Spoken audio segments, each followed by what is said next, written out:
అవినీతి అంట. ఎవరు అవినీతి? కుట్ర అంట. ఎవరు కుట్ర? అవినీతి మీరు, నేను అనలేదుగా. ఎవరన్నారు? మోడీ గారు అన్నారు. ఏటీఎం, ఏది ఏటీఎం? పోలవరం ఇది ఏటీఎం అని మీ ప్రధానమంత్రి గారే అన్నాడు.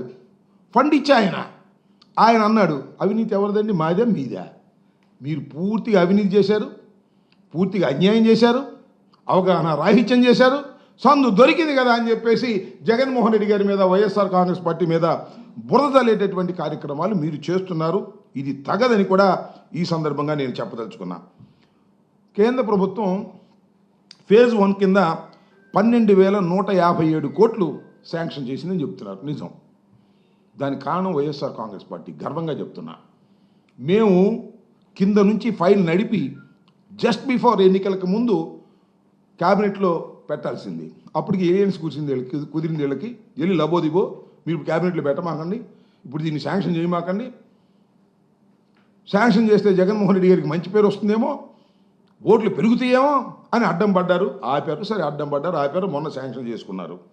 శాంక్షన్ చేసుకుంటే 12,157 కోట్లు ఫస్ట్ ఫేజ్కి 41.15కి శాంక్షన్ చేశారు. That is the first phase. రెండో ఫేజ్ సంగతి దేవుడు ఎరుగు. దాని సంగతి మళ్ళీ చెప్తా. 2,300 కోట్ల రూపాయలు ఆల్రెడీ రిలీజ్ అయింది. దేన్ని? ఈ 12,157 కోట్లలో 2,300 కోట్ల రూపాయలు రిలీజ్ అయితే ఏం చేశారని అడుగుతున్నా చంద్రబాబు నాయుడు గారిని. మొత్తం డైవర్ట్ చేసుకున్నారు, స్టేట్ గవర్నమెంట్కి వాడుకున్నారు. ఎందుకు చెప్తున్నానంటే, మమ్మల్ని అన్నారు. నిమ్మల రామానాయుడు గారు గుర్తుందో లేదో మీకు? జగన్మోహన్ రెడ్డి గారు కేంద్ర ప్రభుత్వం ఇచ్చినటువంటి పోలవరం డబ్బుల్ని డైవర్ట్ చేసుకున్నారు అని అవగాహన రాహిత్యంతో నిమ్మల రామానాయుడు గారు, ప్రస్తుత ఇరిగేషన్ మంత్రి గారు అన్నాడు. అసలు అవకాశం లేదట. నేను ఒకసారి చెప్పి మళ్ళీ చెబుతున్నా. ఎందుకు అవకాశం లేదంటే, ఈ రకంగా 2,300 కోట్ల రూపాయలు అడ్వాన్స్గా రిలీజ్ చేసిన సందర్భమే వైఎస్ఆర్ కాంగ్రెస్ పార్టీ ప్రభుత్వం లేదు. ఎప్పుడు రీఎంబర్స్మెంట్ ఇచ్చారు. రాష్ట్ర ప్రభుత్వం 2,000 కోట్లు ఖర్చు పెడితే, ఈ 2,000 కోట్లు ఖర్చు పెట్టాం బాబు, ఇగో బిల్లులు ఇవి అని మేము అప్లోడ్ చేసి వాళ్ళకి ఇస్తే, వాళ్ళు డిఫరెంట్ స్టేజెస్లో పరిశీలన చేసి వాళ్ళు డబ్బులు రిలీజ్ చేస్తారు. రిలీజ్ చేస్తే అవి రాష్ట్ర ప్రభుత్వం వాడకూడదు. రాష్ట్ర ప్రభుత్వం పెట్టుబడి పెట్టింది కాబట్టి. దీనికి ఇంతవరకు సమాధానం చెప్పలా. ఎవరు? నిమ్మల రామానాయుడు గారు. చాలా సందర్భాల్లో మైక్ ముందుకు వచ్చాడు, మీడియా ముందుకు వచ్చాడు, మమ్మల్ని అనేక రకాలుగా మాట్లాడాడు. ఇంతవరకు రాష్ట్ర ప్రభుత్వం ఖర్చు పెట్టిన డబ్బులు వస్తే అవి మేము ఖర్చు పెట్టుకుంటే దాన్ని ఎట్లా అంటారయ్యా బాబు మీరు డైవర్షన్ అని? మేము వాడుకున్నామని ఎలా అంటారు డైవర్ట్ చేసామని? ఇవాళ మీరు డైవర్ట్ చేసుకున్నారు ఆ డబ్బులు, అది వేరే అంశం. దాన్ని ఖర్చు పెట్టాల్సిన డైవర్ట్ చేసుకుని స్లోగా పనులు చేసే కార్యక్రమం చేస్తున్నారు. That is a different matter అని కూడా ఈ సందర్భంగా నేను మనవి చేస్తున్నాను. కాబట్టి చంద్రబాబు నాయుడు గారు ఇంకోటి కూడా ఇక్కడ చాలా కీలకమైన విషయం చెప్పేసరి, ఆయన ఏదో 2027కి పూర్తి చేస్తాం, 2016కు పూర్తి అయిపోవాలి పనులన్నీ టార్గెట్ పెట్టారు. 72% పూర్తి అయితే మరి ఇన్నాళ్ళు ఎందుకు నాకు అర్థం కాలేదు. మా టైంలోనేమో మేమేం చేయలేదు అంటున్నాడు, మేము 3% చేస్తున్నాం అన్నాడు. ఏదో పిచ్చి లెక్కలు చెప్తున్నాడు. నేను మనవి చేస్తున్నా, వైఎస్ఆర్ కాంగ్రెస్ పార్టీ అధికారంలో ఉన్నప్పుడు 3 సంవత్సరాల పాటు అసలు పనులు చేయడానికి వీలైన పరిస్థితులు ఉన్నాయి. తెలుసా మీకు? ఏంటది? కరోనా దొరకలా కూలీ. అయినా సరే మొత్తం నదిని డైవర్ట్ చేసి ప్రవాహాన్ని మళ్లించినటువంటి ఘనత వైఎస్ఆర్ కాంగ్రెస్ పార్టీ ప్రభుత్వానికి దక్కుతుందని కూడా ఈ సందర్భంగా నేను మనవి చేస్తున్నా. స్పిల్వేని పూర్తి చేసింది మేము, గేట్లు పెట్టింది మేము, lower copper dam, upper copper డ్యాములు పూర్తి చేసింది మేము. ఇన్ని పూర్తి చేస్తే చంద్రబాబు నాయుడు మేమేం చేయలేదంట, ఆయనే మొత్తం చేశాడంట. వరల్డ్ రికార్డ్ అంటే ఏదో చెప్తున్నాడు. రికార్డే మొత్తం వేసి పారాడు సిమెంట్ బిల్లు కోసం, డబ్బులు చేసుకోవడం కోసం. స్పిల్వే ముందు కాంక్రీట్ టప టప టప టప వేసాయి. ఏమి లేదు దానికి, వేసేయటమే. వేసేసారు, బిల్లు చేస్తున్నారు, డబ్బులు తీసుకున్నారు. ఆ నవయ్యగాతో షేర్ కలుపుకున్నారు. రామోజీరావు గారు బంధువు నవయ్యగా వీళ్ళు డబ్బులు తీసుకునే కార్యక్రమాలన్నీ చేసేటటువంటి పరిస్థితికి వచ్చి ఇవాళ మమ్మల్ని మాట్లాడేటువంటి పరిస్థితి చేస్తున్నారు. ఇంకో అంశం నేను 2-3 సార్లు అడిగాను, కానీ చంద్రబాబు నాయుడు గారు కానీ రామానాయుడు గారు కానీ సమాధానం చెప్పరు. ఏంటంటే 2 దశలు. ఒకటి ఫస్ట్ దశ ఇప్పుడు పూర్తి అయిపోతుందని చెప్తున్నాడు కదా, 2027కు పూర్తి చేసే బాధ్యత మాది అని చెప్తాను. మంచిది. నేను మాట అడుగుతానండి, ఏమనుకోవద్దు చంద్రబాబు నాయుడు గారు, ఇంత ముందు కూడా చెప్పారుగా, 2018కి పూర్తి చేసి ఎన్నికలకు వెళతాం అని బల్ల గుద్ది చెప్పారుగా. ఏమైంది ఆ రోజు? 2018 తర్వాత 19కి వచ్చావు, 19 ఎలక్షన్ జరిగినాయి, మీరు ఓటమి పాలయ్యారు. మేము కూడా చెప్పాం పూర్తి చేస్తామని. తర్వాత మేము చెప్పాం మీ డయాఫ్రమ్ వాళ్ళు కొట్టుకుపోయింది కాబట్టి పూర్తి చేసేదానికి సమయం చాలదని కూడా చెప్పాం. అది నిజమైంది. ఆ రోజు 2018కి పూర్తి చేస్తామని బల్లలకు వచ్చినప్పుడు కూడా ఈనాడు, ఆంధ్రజ్యోతి, వాళ్ళ మీడియా దుమ్ము దులిపేశారు. వాళ్ళు ముడిపేసినట్టు. ఇవాళ పేపర్లో చూస్తే ఆశ్చర్యం వేస్తున్నారు. పరుగులు పెడుతున్న పోలవరం అంట. ఎక్కడ పరుగులు పెడుతుందో నాకు అర్థం కాల. అయిపోయింది పోలవరం అంటున్నారు. 27కి చేస్తూ ఉన్నారు. మంచిదే, చేయండి. 27కి చేయొచ్చు. అక్కడ పెద్ద పనులన్నీ మేము మా టైంలోనే చాలా వరకు పూర్తి చేసాం.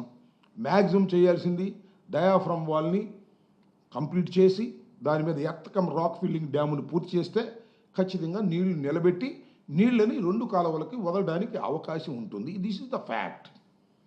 చంద్రబాబు నాయుడు గారు 2027కు చేస్తానడం సంతోషం, చేయమనండి. మాకు ఏ విధమైన అభ్యంతరం లేదు. చేయడానికి కూడా అవకాశం ఉందని నేను మాజీ ఇరిగేషన్ మంత్రిగా నేను కూడా భావిస్తూ ఉన్నాను. అయితే 2 దశలు 41.15, 45.72. ఇక్కడ మొన్న చంద్రబాబు నాయుడు గారు చెప్తున్నాడు కదా, మొన్న 12,000 కోట్ల రూపాయలు విడుదల చేశారని మొదటి ఫేజ్కి.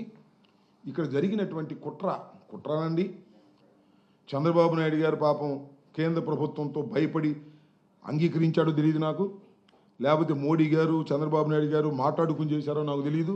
ఆ రోజున ఏ విధంగా అయితే ప్యాకేజ్ తీసుకుని అది ఎగ్గొట్టేశారో, ప్రత్యేక హోదాని ఎగ్గొట్టేశారో, అదే రకంగా ఇవాళ 41.15కు మాత్రమే ఈ ప్రాజెక్టును పరిమితం చేయడానికి చంద్రబాబు నాయుడు గారు అంగీకరించారు. 2వ దశ లేదని చెప్పారు. 2వ దశ ఉంటే మొన్న క్యాబినెట్ నోట్ చూపించమని అడుగుతున్నాం, దాన్ని చూపించడం లేదు.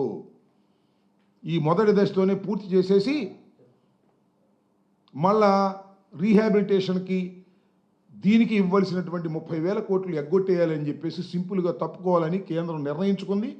ఆ కేంద్రం నిర్ణయంలో చంద్రబాబు నాయుడు గారు కూడా పాత్రధారుడయ్యారు. ఇది మొత్తానికి బ్యారేజ్ కిందే చేయాలనేటువంటి ప్రయత్నం చేస్తున్నారు. ఇది చాలా దుర్మార్గమైంది.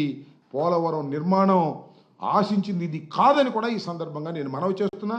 దానికి అనేక సార్లు చెప్పిన రామానాయుడు గారు అంటారు, అసలు మొదటి దశ 2వ దశ మీరే పెట్టారంటున్నాడు. మేం కాదు పెట్టింది, అది మాన్యువల్లో ఉండేటువంటి ప్రశ్న. మొదటి దశ చాలాసార్లు చెప్పారు. దీనికి మాత్రం సమాధానం చెప్పడు రామానాయుడు గారు. పచ్చ చొక్కా వేసుకొచ్చి ఏదేదో పిచ్చి మాటలు మాట్లాడుతున్నాడు. పచ్చ చొక్కా వేసుకుని పిచ్చి మాటలు మాట్లాడటం కాదు స్వామి, ఉన్న వాస్తవాలు చెప్పడానికి ప్రజలకు ప్రయత్నం చేయండి. చంద్రబాబు నాయుడు గారి లాగా ఆయన 100 అబద్ధాలు ఆడితే ఈ 102 ఆడుతున్నాడు. నాకు అర్థం కాల.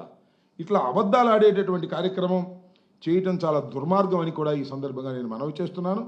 మరొక్కసారి చెప్తున్నా, పోలవరం అనేది ఈ రోజున ఈ దుస్థితికి రావడానికి ప్రధానమైనటువంటి కారణం నారా చంద్రబాబు నాయుడు గారి అవగాహన రాహిత్యం, నారా చంద్రబాబు నాయుడు గారి అసమర్థత, నారా చంద్రబాబు నాయుడు గారి అవినీతి. నారా చంద్రబాబు నాయుడు గారు దీన్ని ఏటీఎంగా భావించారే తప్ప మరొకటిగా భావించలేదు. కాబట్టే ఇవాళ ఈ దుస్థితి ఈ పోలవరం ప్రాజెక్టుకు వచ్చింది. మళ్ళా చంద్రబాబు నాయుడు గారి హయాంలోనే మరింత దిగజార్చేటటువంటి పరిస్థితికి తీసుకువెళుతున్నారు. 41.15కి పరిమితం చేసి ఆంధ్రప్రదేశ్ ప్రజలకు ద్రోహం చేసేటటువంటి కార్యక్రమం చేస్తున్నారు. ఇది ఇష్టం వచ్చినట్టుగా జగన్మోహన్ రెడ్డి గారి మీద నిందలు వేయడానికి మాత్రం ప్రతి సందర్భాన్ని ఉపయోగించుకోవటం చాలా దురదృష్టకరంగా నేను భావిస్తున్నాను. ఉన్నది ఉన్నట్టుగా సాధ్యమైనంత వరకు చెప్పేటటువంటి ప్రయత్నమే మేము చేస్తున్నాం తప్ప దుర్మార్గంగా ప్రవర్తించాలని మాత్రం మేము అనుకోవటం. దిస్ ఇస్ ద ఫ్యాక్ట్స్ మాత్రమే మేము ముందు పెడుతున్నాను. ఇవాళ చంద్రబాబు నాయుడు గారు చెప్పిందంతా కూడా అసత్యాలని కూడా ఈ సందర్భంగా మీ ద్వారా రాష్ట్ర ప్రజానీకానికి వారికి కూడా తెలియపరుస్తూ ఉన్నాను.